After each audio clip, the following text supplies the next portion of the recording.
तो जय हिंद आप सभी को, जय श्री राधे राधे।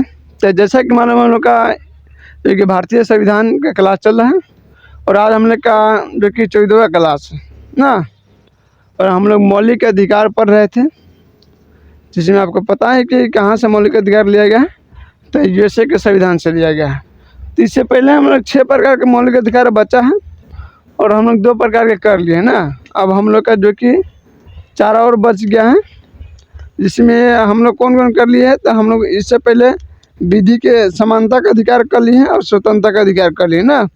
अब हम लोग पढ़ेंगे शोषण का अधिकार, धार्मिक स्वतंत्रता और संस्कृति एवं शिक्षा संबंधित अधिकार के बारे में हम लोग पढ़ लेते हैं। उसके बाद संवैधानिक जो कि उपचार है, तो उसके बारे में हम लोग नेक्स्ट क्लास में पढ़ लेंगे, ठीक है। जो हम लोग का मौलिक अधिकार ख़त्म हो जाएगा। तो हम लोग चालू करते हैं क्लास के बाबू। तो हम लोग भारतीय संविधान क्लास जो कि हम लोग 14 है और हम लोग मौलिक अधिकार पर, ठीक है। तो क्लास करें, शुरू कर दे बाबू क्लास को, पक्का। चलिए तो ध्यान से सुनिएगा आप लोग। देखिए, शोषण के विरुद्ध अधिकार, ठीक है। जो शोषण के विरुद्ध अधिकार है, कौन कौन आर्टिकल में है, तो अनुच्छेद 23 से लेकर 24 तक 2 आर्टिकल है शोषण के विरुद्ध अधिकार, जो कि आपको किसी भी गलत कार्य के प्रति जो कम आयु का लड़का है, आप उसके विरुद्ध लड़ सकते हैं, ठीक है। तो हम लोग क्लास को स्टार्ट करते हैं। अनुच्छेद 23 में दिया है कि मानव के दुर्व्यवहार यानी व्यापार और बलात्श्रम परिच्छेद है, ठीक है। मैंने मानव को क्या है कि दुर्व्यापार मतलब गलत तरीके से व्यापार लड़का के लोग करता है कि नहीं करता है। उठा लेता है, किडनी बेच देता है, फेफड़ा बेच देता है, खून बेच देता है, लड़का को उठवा के दूसरा जगह भेज देता है ना। तो आप वो गलत है। जो कि आप श्रम दिखेगा, ये आपका गलत है, ठीक है। देखिए, इसके द्वारा किसी व्यक्ति को खरीद बिक्री बेगार तथा इसी प्रकार का जो कि अन्य जबरदस्ती कार्य नहीं ले सकते हैं, ठीक है। इसे श्रम निषिद्ध जो कि ठहराया गया है। अगर आप किसी भी लड़का से आप जबरदस्ती काम नहीं करवा सकते हैं, गलत चाहे बारूद का हो, ये सब देखते हैं ना कारखाना में, माइनिंग में, इस सब में आप काम नहीं करवा सकते हैं। चाहे भारी जोखिम काम आप नहीं करवा सकते हैं किसी भी लड़का से, ठीक है। मैंने पत्थर धोना, ईटा लोरा धोवाई, सीमेंट के बोरा, ये सब चिमनी में आप लड़का सब से काम ना करवाइए, ठीक है। अब बाकी अभी देखिएगा क्या है तो आपको आर्टिकल में पढ़ने लायक, ठीक है। रियल में देखिएगा कि होता है, सरेआम होता है कि नहीं होता है बबनी, होता है ना। तो ये समझ कि किताबों में लाइक ठीक है, बाकी हाँ पढ़ लीजिए आप लोग। तो इसमें क्या है कि मानव को बिक्री खरीद बिक्री नहीं कर सकते हैं, बेगार तथा इसी प्रकार का जो कि अन्य जबरदस्ती कार्य नहीं करवा सकते किसी। अगर किसी लड़का से अगर सपोज कीजिए कि अगर 5 किलो का बोरा नहीं उठ रहा है, तो आप उसे जबरदस्ती मार पीट के नहीं उठवा सकते, ठीक है। तो आप जबरदस्ती किसी से काम नहीं करवा सकते हैं। उसके बाद देखिएगा कि एक ज़रूरत नोट है कि हाँ, ज़रूरत पड़ने पर राष्ट्रीय सेवा करने के लिए आपको बाध्य किया जा सकता है। भले आप संविधान आपको कारखाने फैक्ट्री सब में करने से आपको रोका जा रहा है, लेकिन जब देश का ज़रूरी होगा, देश का जब ज़रूरी पड़ेगा, ठीक है, तो आप लड़का सियान बुढ़वा जवान कुछ नहीं गिनती आएगा। जब राष्ट्रीय सेवा करना है तो करना है, ठीक है। जैसे कि मानिए कि बाहरी आक्रमण पड़ गया और लड़का जरूरी अब आर्मी में पढ़ रहा है, तो मौका मिलेगा तो जाइए कि नहीं जाइएगा। सबसे पहले हम लोग तैयार रहेंगे, ठीक है। सबसे पहले खाली एक बेटा आदेश मिले सेंट्रल सरकार से, तो पाकिस्तान के हम लोग बाघा बॉर्डर उड़ जाएंगे, ठीक है। चाइना उड़ी जाने के लिए है बाकी बहुत दूर में उसका मैंने ओवर सब रहता है, कि पाकिस्तानिया सब यही साइड रहता है। तो सबसे पहले इसकी निवाका है बार बार भारत में वही एक्टिविटी गलत काम करता है। हम तक रातें ऑपरेशन सिंदूर 2.0 चालू हो गया है और हमारा ऐसा मानना है कि अब उसको क्या कर पाकिस्तान के नाम ख़त्म कर दीजिए। पाकिस्तान कोई देश के नाम थोड़ी है, वो आतंकवादी का नाम है पाकिस्तान। रियल बात है बाबू, सच कह रहे हैं। पाकिस्तान किसी देश का नाम नहीं है, किसी सरजमीन का नाम नहीं है, किसी राष्ट्र का नाम नहीं है, वो एक आतंकवादी का नाम है। अब उसे ख़त्म कर देना चाहिए, ठीक है। देखिए कि जैसे एक्टिविटी कर रहा है अभी, तो खाली कि एक दिन में पाकिस्तान के आर्मी और पाकिस्तान की सरकार सिलेंडर बोल देगा एक दिन में। इधर से भारत ठोके, नीचे से बलूचिस्तान के ठोक दे हथियार घुस के मारे, उन्हें से तालिबानियों को घुसाए, और ऊपर से पीओके में तो विद्रोह हो ही रहा है। एक दिन में सिलेंडर कर देगा वो, और नामे ख़त्म कर दीजिए, ठीक है। तो झूठों के जाइएगा, चोरियन के धप्पा पापी खेल के आइएगा, फिर वही उसका रवैया रह जाएगा। बात समझ रहे हैं।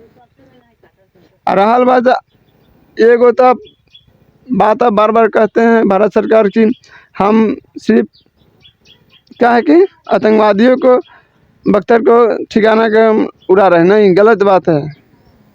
सबको मारिए।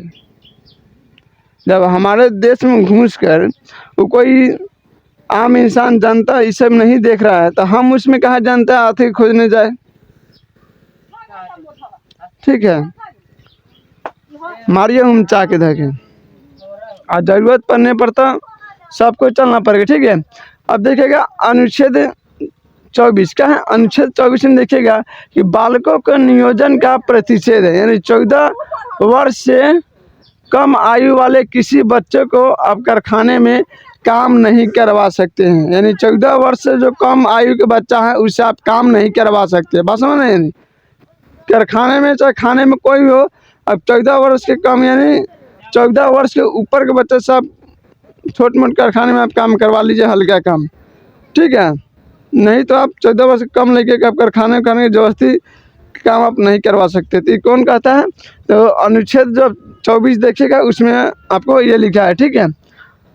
तो हम लोग शोषण के विरुद्ध अधिकार में 2 ही था, हम लोग पढ़ लिए।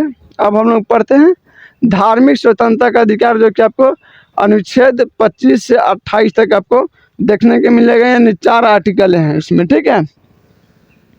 4 आर्टिकल है, तो इसके बारे में हम लोग पढ़ लेते हैं। देखिए इसमें क्या है कि अंतकरण की ओर, जो कि अनुच्छेद 25 में लिखा है कि अंतिकरण, ठीक है, और धर्म के अबाध रूप से मानने और आचार मैंने प्रचार आचार करने की स्वतंत्रता है। और किसी भी व्यक्ति को अपने धर्म को प्रचार करने की क्या स्वतंत्रता है, उसको समझ कि समिति संगठन बनाने की स्वतंत्रता है, उसे पोषने संगठन को चलाने की स्वतंत्रता है, ठीक है। तो 25 में यही लिखा है कि अंतकरण और धर्म के अबाध रूप से मानने का अधिकार है, आचार प्रचार करने का अधिकार है इसको, ठीक है। कि अपने धर्म को चलाने के लिए संस्था समिति पोषण बना करने के अधिकार है, ठीक है। इसके बाद आप देखिएगा कि आर्टिकल 26 मैंने अनुच्छेद आप देखिए 24 का 26 धार्मिक कार्यों के पाबंद की स्वतंत्रता, ठीक है। धार्मिक कार्यों की पाबंदी की स्वतंत्रता है। इसमें देखिए व्यक्ति को अपने धर्म के लिए, ठीक है, व्यक्ति को अपने धर्म के लिए संस्थाओं की स्थापना करने की अनुमति है, ठीक है। कोई भी व्यक्ति है अपना धर्म मानना है, वो अपने धर्म के प्रचार प्रसार के लिए ये सब करने के लिए क्या है, वो अपना संस्था बना सकता है। जैसे आप देखते हैं ना, क्या बोलते हैं कि ट्रस्ट, आप ट्रस्ट बना सकते हैं, ठीक है। और इसके लिए आपको सरकार कुछ नहीं करेगी। हाँ, बाकी जो ज़मीन वाला जो है, जो ज़मीन है उस पर कानूनी अधिकार होगा, ठीक है। क्या है, चाहे वो प्राइवेट हो, चाहे वो मंदिर का हो, चाहे किसी व्यक्ति का निजी ज़मीन हो, उस पर वो कानूनी अधिकार रहेगा, ठीक है। तो ये लिखा है 26 में लिखा है। अब देखिएगा अनुच्छेद 27 यानी 27 आर्टिकल 27 देखिएगा, राज्य किसी भी व्यक्ति को ऐसे कर देने के लिए बाध्य नहीं कर सकते हैं जो धन किसी विशेष धर्म अथवा धार्मिक कार्यों के लिए रखा गया हो, ठीक है। राज्य किसी भी ऐसे धन पर कर नहीं लगा सकते हैं, संपत्ति पर, मैंने आय पर, जो किसी धर्म या विशेष धार्मिक कार्यों के लिए रखा गया हो। सरकार उससे टैक्स आप नहीं ले सकते हैं, ठीक है, बात समझ आ रहा है ना। तो उन्नति या पोषण के व्यय करने के लिए रखा गया, उसमें आप जबरदस्ती पैसा आप नहीं ले सकते हैं। तो कौन किस में लिखा है था आर्टिकल 27 में कि राज्य किसी भी व्यक्तियों या धर्म समुदाय के लिए जो बाध्य नहीं कर सकते हैं, जो धन किसी विशेष धर्म अथवा धार्मिक की संप्रदाय की उन्नति या पोषण के लिए व्यय करने के लिए क्या है रखा गया हो।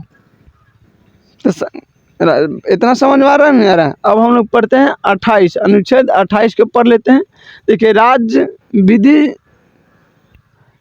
विधि से पूर्णतः, ठीक है, जो पोषित किसी शिक्षा संस्था में कोई धार्मिक शिक्षा नहीं दे सकते। अगर जो सरकारी स्कूल है, ठीक है, या कोई भी ऐसा स्कूल है जिसमें आप धार्मिक शिक्षा नहीं दे सकते हैं, चाहे वो इस्लामिक हो, सनातनी हो, चाहे जैनिज़्म हो, बुद्धिज़्म हो, चाहे सिख हो, ईसाई हो, पादरी हो, कोई ऐसा जो कि आपका स्कूली शिक्षा है जिसमें आप क्या करते हैं धार्मिक शिक्षा आप नहीं दे सकते हैं, ठीक है, यानी सरकारी स्कूल में, ठीक है। और ऐसे शिक्षण संस्थाओं अपने विद्यार्थियों को किसी धार्मिक अनुष्ठान में भाग लेने या किसी धर्मोपदेश सुनने के लिए बाध्य नहीं कर सकते हैं, ठीक है। जो कोई स्कूल हो, ठीक है, चाहे स्कूल के टीचर हो, आप किसी भी स्टूडेंट या विद्यार्थी को किसी धर्म अनुष्ठान कार्य में भाग लेने के लिए वहाँ के जो कि श्लोक हैं, चाहे मंत्र हो, चाहे जो कुछ हो, आप सुनने के लिए उसको बाध्य नहीं कर सकते हैं। यानी आप इसको विवश नहीं कीजिए कि आपको ये चीज़ सुनना ही है, चाहे इस धर्म अनुष्ठान में आपको काम करना ही करना है, चाहे यहाँ रहना चाहे भाग लेना है, आप किसी भी स्टूडेंट को बाध्य नहीं कर सकते, ठीक है। तो ये कहाँ लिखा गया है, आर्टिकल जो कि 28 यानी 28 में लिखा गया है, ठीक है, जिसमें राज्य किसी भी अपने धर्म सरकारी स्कूल में धर्म शिक्षा नहीं दे सकते हैं और किसी भी स्टूडेंट को आप धार्मिक अनुष्ठान कार्य में या कथा उथा जो कुछ सुनने के लिए आप विवश नहीं कर सकते हैं, ठीक है। तो हम लोग का हो गया है धार्मिक स्वतंत्रता, जो कि हम लोग 25 से लेकर 28 तक बढ़ा दिए। अब हम लोग पढ़ते हैं संस्कृति एवं शिक्षा संबंधित अधिकार, ठीक है।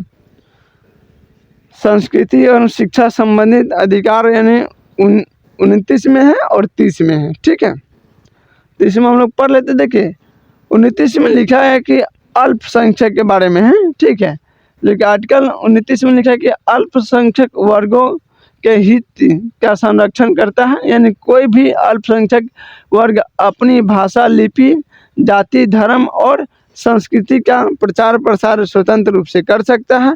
और इस जो कि कंडीशन पर, यानी किसी भी अल्पसंख्यक को आप उसके भाषा, जाति, वर्ग, इस सब पर आप किसी भी सरकारी शैक्षिक स्थानों पर आप रोका नहीं जाएगा, नहीं उसे निकाला जा सकता है, ठीक है। बात समझ आ रहा ही नहीं आ रहा है। यानी धार्मिक जाति, धार्मिक और सांस्कृतिक आधार पर उसे किसी भी सरकारी शैक्षिक स्थानों पर प्रवेश करने से नहीं रोका जा सकता। उसका बाद हम लोग पढ़ते हैं आर्टिकल 30, ठीक है, यानी 13 है, जो कि हम लोग अनुच्छेद 30 में लिखा गया है कि शिक्षा संस्थाओं की स्थापना और जो कि प्रशासन करने का अल्पसंख्यक वर्गों का ये अधिकार है उसका, ठीक है। यानी शिक्षा संस्थाओं यानी अब किसी भी अल्पसंख्यक अपनी जो कि पसंद से कोई भी शिक्षा संस्था अपना खोल सकता है, चला सकता है, ठीक है। और प्रशासनिक या शिक्षक कोई भी जगह उसका ये मूल अधिकार है और वो किसी भी फील्ड में अपना काम कर सकता है, ठीक है। इसके लिए सरकार जो कि अनुदान भी देगी, ठीक है, सरकार रोकेंगे नहीं, बल्कि इसके लिए आप किसी भी अनुदान को भेदभाव तरीके से नहीं रोक सकते हैं, आपको देना ही है, ठीक है। तो इसमें यही लिखा है जो कि आर्टिकल 30 में कि कोई भी अल्पसंख्यक अपनी शिक्षा चलाने के लिए किसी भी संस्थान को अपनी मनपसंद तरीके से चला सकता है और जो कि सरकार जो है इसकी अनुदान की पूर्ति करेगा बिना भेदभाव किए, ठीक है। अब हम लोग का बच गया है, क्या चीज़ बच गया बाबू, तो संवैधानिक उपचार का अधिकार, यानी अब हम लोग 5 प्रकार का रिट को हम लोग पढ़ेंगे, जैसे कि मान लीजिए कि इतना आपको हम पढ़ा रहे हैं, तो इसका गारंटी कोई तो कोई होना चाहिए कि आप झूठ मूठ के किताबी भाषा में रह जाए और कोई इस पर बिलीव ना करे ना। तो इसके लिए एक जो आर्टिकल 32 है, ये पूरे मूल अधिकार को गारंटी लेता है। ठीक है, कहता है कि अगर जितना हम आपको कल के क्लास में और आज के क्लास में जो आपको हम पढ़ा रहे, समानता का अधिकार, शोषण के विरुद्ध जो आपका है धार्मिक स्वतंत्रता, इस सब का अधिकार जो कि आर्टिकल 32 कहता है कि इस सब में से अगर किसी भी एक को, यानी एक पर अगर आपको रोका जाता है, प्रतिबंध किया जाता है, या आपको चोट पहुंचाया जाता है, या दुख दिया जाता है, या मानने से रोका जाता है, तो इसका गारंटी हम लेते हैं। आप आर्टिकल 32 का प्रयोग कीजिए और सीधा उच्चतम न्यायालय यानी सुप्रीम कोर्ट दिल्ली आप पहुँचिए और आपकी बात को सुना जाएगा और आपकी समस्या को हल किया जाएगा। ठीक है, और जो भी आपको अधिकार के बारे में रुकावट बनना है, उसको जो उचित सज़ा होगा उसको दिया जाएगा। बस समझ रहा है। तो ये आर्टिकल 32 आपको ये अधिकार देता है, यानी गारंटी दे रहा है। ठीक है, तो कल हम लोग बंदी प्रति इस सब के बारे में पढ़ेंगे। परमादेश क्या है, उत्प्रेषण क्या है, ये सब हम लोग कल देखिए। मैंने 5 प्रकार के रीट होते हैं और रीट किस किस पर जारी होता है, इस सब पर हम लोग कल बात करेंगे। ठीक है, तो आप सभी को जय हिंद, जय श्री राधे राधे। फिर हम लोग मिलेंगे अगले नए क्लास में।